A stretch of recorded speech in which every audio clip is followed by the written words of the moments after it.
बहुतेक हे गाढवाच्या पिल्याला कोणत्या गाडीनं ते उडवलं असावं किंवा माणसानं काहीतरी हा मारला असावा. मग हे उन्हात पडलं होतं, उचललं गेलं. मग सावरे आणि शेक तळमळ करू लागले, त्यात मी गेलो आणि उचलून घेतलं ह्याला आणि पाणी पाजलं. मग त्याला कळालं की यार इकडं काहीतरी आहे. मग ते वापस दुसऱ्या दिवशी परत संध्याकाळी गेलं कुठेतरी, पुन्हा दुसऱ्या दिवशी वापस आलं. त्याला कळालं की इथं काहीतरी माणसं आहेत, आपल्या पाणी पाजतात. मग सकाळी मी पाणी पाजलं होतं, दुपारून शेकनं पाणी पाजलं. थोडासा विश्वास संपादन करायला अवघड जाते.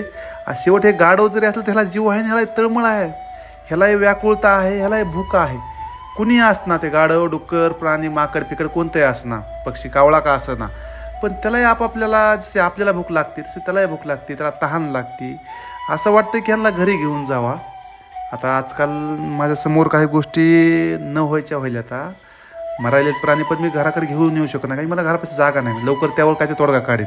थोडं खाऊ घातलं आणि थोडी भीती होती उचलता वेळेस बी आम्हाला ह्याची, की आम्हाला चावण फिरवतं, की आम्हाला ह्याचा अनुभव नाही. पण ह्याने आता आम्हाला एक्सेप्ट केलेला आहे. जास्त तळमळ आहे शेकची आणि सावरेची.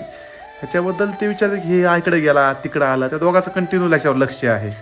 बरं वाटतंय. आता हे थोडासा आता आला आहे माणसामध्ये, 2 दिवसामध्येच माणसामध्ये आला. म्हणजे हे आता विश्वास ठेवायला आमच्यावर. आता ह्यांनी दोघांना जाऊन त्याला खायला आलेत.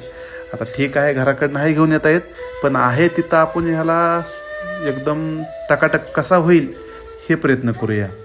काहीतरी ह्याच्यामुळे समाधान भेटतंय. जीवन जगण्यासाठी दुसऱ्यालाही मदत करणं हे समाधानाचं, मन शांत होतंय.